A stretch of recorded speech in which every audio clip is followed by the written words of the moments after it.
from Studio 67 in Florida's capital county, it's time to get fact-checked. Access granted.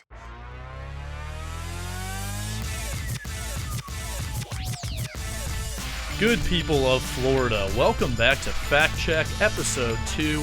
It was a big week in Florida's capital county. We kicked off the 2024 legislative session this week, and boy was it an interesting week. My name is Jared Garrigas. I've got Courtney Mooney and Amir Warren here Hey with everybody! me. How we And doing? We're going to kick it around, talking a little bit about what went on in the legislature this week. Before we do that, let's just hear from everyone, see how their first week went. We kicked off on Tuesday with a tornado warning in Tallahassee. Actually, that was interesting. We were not over at the Capitol as we normally would be, but rather we were, ducking and hiding. How are you guys feeling during that? Yeah, that was a little scary. I mean, me and Eddie were hiding in a closet. Eddie was in like a file cabinet. Yeah, file cabinet. So interesting start to the session. Hopefully only up from there. But I would have died doing what I loved, policy analysis. From there, we kind of moved on to bigger and better things with Palm Beach Days. Palm Beach County came in town for a couple days, brought a ton of their staff, as well as their county commissioners, and they were out there speaking to their delegation members, meeting with legislators, really talking up the county and the county's priorities for this session. So good to see them, and good to see them out there on the front lines this week. That being said, we will go ahead and get right into brass tacks here. Kicking things off is going to be Courtney with the Live Local Glitch Fix Bill. That is SB 328 by Senator Claudiude. Just to recap real quick, that is a follow-up to last year's Live Local Act, SB 102, which was just a comprehensive affordable housing package. They wanted to reopen the statute and just tweaks a handful of items that people were giving feedback on. So Courtney, take it away. All right, thanks, Jared. Yeah, the Live Local Glitch Bill. We didn't think we were going to get one, and here it is. So during committee this week, we did take up the committee substitute for this, which did have a few amendments on it that really added some additional help for some of those issues that were brought to light. First, I'm going to talk about how the bill was originally filed and just a short summary about that. It made 5 major fixes that we were looking for. It removed industrial property from being subject to the requirements for affordable housing. This clarified that the current allowed height density or floor area ratio does not include any development that meets the requirements of the Live Local Act or any bounds, variances, or other special exceptions. It modifies the height requirements, so this was reduced from a mile to 1/4 mile, and where adjacent properties are 3 stories or less allows local government to restrict the height to a maximum of 4 stories. Development within 1/4 of a mile of a military installation may not be administratively approached. Specifies that the height and density requirements do not apply to airport impacted areas. And last, the development will become a non-conforming use should it no longer meet the affordable requirements. So these were the fixes from the original bill, and then the committee substitute added quite a few more. It changes current law to require counties to authorize multifamily and mixed-use residentials as an allowable use in commercial and mixed-use areas if 40% of the multi-use development are rental units that are affordable for a period of 30 years. Changes the height restriction percentage from 125 to 135, requires the counties maintain on their website a policy which contains the procedures and expectations for administrating approval of the developments. For proper multifamily developments located in the trans-oriented development or area, a county must authorize such development only if the development is mixed-use, residential, and complies with the county's regulations for trans-oriented development or areas except for height, density, and floor area ratio as provided in the Live Local Act. Adds a new Section 6, amending Statute 420.507, Florida statute, authorizing the Florida Housing Finance Corporation to preclude any application, sponsor, or affiliate of an application or sponsor from participating in any Florida Housing Finance Corporation program as provided under 420.518 Florida statute. And lastly, it amends Section 420.518 Florida statute to provide that in addition to an applicant, a sponsor, or an affiliate or an application or sponsor may be precluded from participating in Florida Housing Finance Corporation programs if debarred from participating in federal housing programs and or materially or repeatedly violates a condition imposed by the Florida Finance Housing Corporation in connection with the administration of a Florida Housing Finance Corporation program. That is the bill. So that was a mouthful, but as of right now, the Senate bill does have an identical bill in the House Bill 1239 by Representative Lopez, and it currently has no committee references, so who knows when we'll see this. Courtney, that was awesome. Thank you for that very thorough update. Obviously, there was some risk in reopening this chapter of statute, but I know that industrial carve-out was a big win for a handful of our folks. We have got our best people on this working going forward. So with that being said, we will move on to kind of the finance, tax, and administration space. That is Amir's bread and butter. So Amir, this was a contentious one. Let's talk mobility fees. Yeah, so Tuesday, that tornado warning wasn't the only thing that stirred up some controversy. So coming into it, we have SB 688, Alternative Mobility and Funding Systems. This was heard in Senate Community Affairs Committee, and this bill was also sponsored by Senator Martin. This bill focuses on transportation and impact fees for development. And if you weren't there, we had our very own Bob McKee go up and testify in opposition.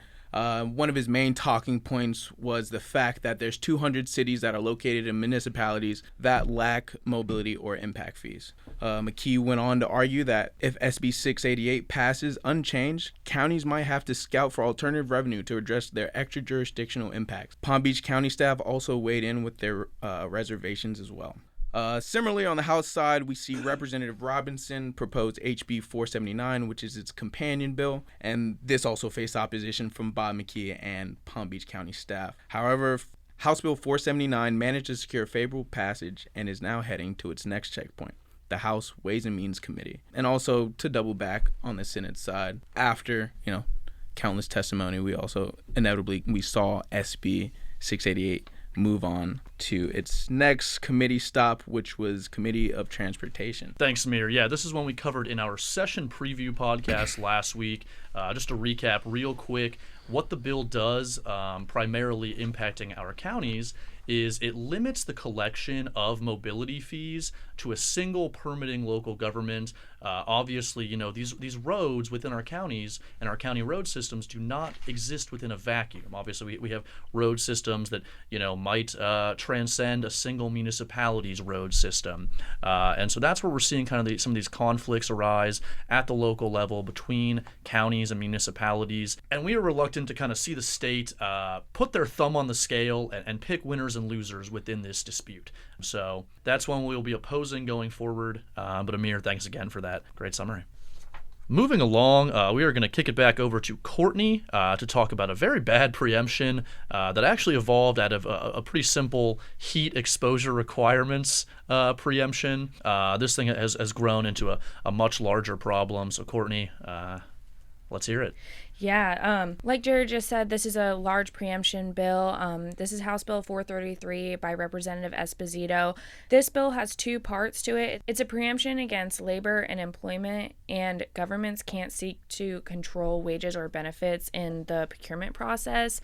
So this also, like we talked about last week, just stops local governments from letting their employees do anything outside of the scope that the state doesn't allow. So no paternity leave, no work from home, no extra days off. They can't do anything. And that's something that, I don't know that was necessarily the intent of the bill was to necessarily impact internal county employment practices, but that is kind of how some of our county attorneys are reading this language to do at the moment. So this is obviously a bad preemption, Courtney. We appreciate the update on that one.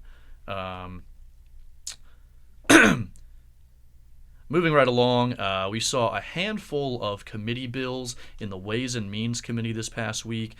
We kind of warned you guys on that session preview about a handful of these last week, but obviously they have passed their first committee and now have permanent numbers. So Amir, what is going on in the Ways and Means series of bills? And you touched on it a little bit. We talked about this last week.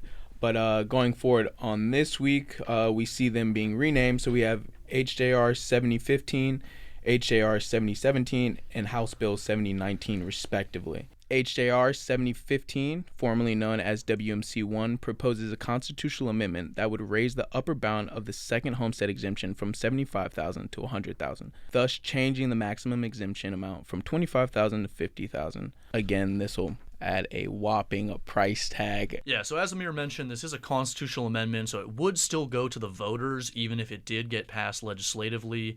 However, this thing comes with just a massive price tag for counties, and we're actually choosing to look at it more as a shift of the tax burden. You want to touch on that a little bit, Amir? Yeah, no, and Bob raised his concerns at the Ways and Means Committee on Monday about this as well, how this is might seem beneficial, but this could shift the property tax burden to non-homestead property owners, which includes renters and business owners. Right. So this isn't an exemption per se. This is more so shifting the tax burden onto other people. Yeah, well said, Amir. I think that is the important thing to remember here, is that this is not actually, a tax break for people. It's actually a shift of that burden to those renters and to those businesses. So this is something that, Bob will have his hands full, obviously opposing throughout this session, but we will keep you guys updated as that one kind of develops. Next up, we are seeing reform to correct some of the balanced billing practices we are seeing by health providers. Amir, I'm going to circle right back to you on this one. What's going on there? Yeah, no, for sure. So we have SB 568, which was approved by the Senate Banking and Insurance Committee. This bill targets health insurance and HMOs. The bill mandates coverage for out-of-network ground ambulance services. Now, when it comes to reimbursements, there are specific guidelines, including the Medicare rate and contracted rates. The overarching goal? To minimize balanced billing by service providers. Interestingly, the House counterpart, HB 639, is still awaiting its turn for discussion as well. Thanks, Amir. That one is moving to Senate Health Policy next. We see this as a generally good bill. Like I said, kind of limiting some of those balanced billing practices that do kind of ambush consumers from time to time. So, well said. Courtney, I believe you have one last bill you wanted to touch on. That was County Attorney Public Records Exemptions. That one is in the FAC legislative platform. So what is going on there? Thanks, Jared. Yeah, Senate Bill 712, public records exemption for county and city attorneys, was reported favorably in Community Affairs Committee. The bill provides a public records exemption for the personal identification and location information of current and former county attorneys, assistant county attorneys, deputy county attorneys, city attorneys, assistant city attorneys, deputy city attorneys, and the spouses and children of such. This bill's next committee stop will be Senate Rules, but has not yet been agenda'd. Thanks, Courtney. That's one we will be supporting, and I'm actually going to wrap up with one last bill of support. It was a relatively light lift in some of my issue areas this week, but we did see Senator Simon's Regional Rural Development Grants waiver of match pass through its second Senate committee. What that one does for the Regional Rural Development Grant Program, it waives that matching requirement that's currently in there. So I know a handful of our fiscally constrained counties will be excited about some of the money that frees up for them in their budget. That is one that we will be supporting throughout this session. We're looking forward to working with Senator Simon there. With that being said, that is the first week of session. We are down to T-minus 55 days, 56 days at this point? I think 56. 56, Monday yeah, was sorry. day 0. Courtney's the math guru on the team here. But yeah, looking ahead to next week. We do have FAC Legislative Day. That is obviously going to be a big one. We have a handful of agency heads coming through. I think Secretary Sean Hamilton over at DEP is kicking things off bright and early on Wednesday morning. We have a handful of other state leaders coming throughout the day to speak and to answer your questions. So you are not going to want to miss that.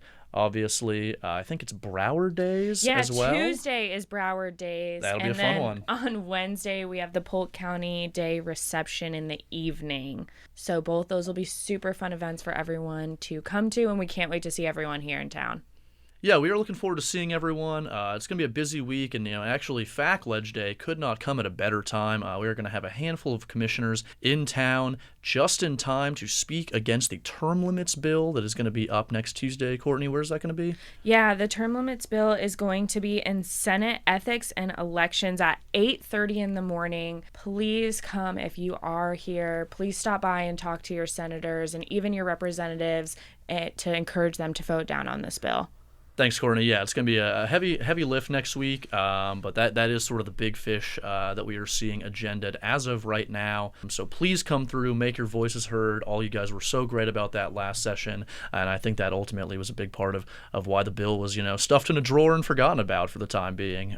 So we are hoping to make that happen once again and kind of keep that power in the hands of our voters, either through the charter process or through the election process. Again, looking forward to seeing you guys. I think that just about does it for us this week, if I'm not mistaken. But obviously, everyone have a very happy and safe holiday weekend. Enjoy that extra day off work. I know we will. This has been Jared, Courtney, and Amir. Come on. Week one. A fact Week check. one. 56 days. 56 days. Everyone enjoy your MLK Day. Thanks for tuning in, guys, and have a good weekend. Bye, everyone. Peace out.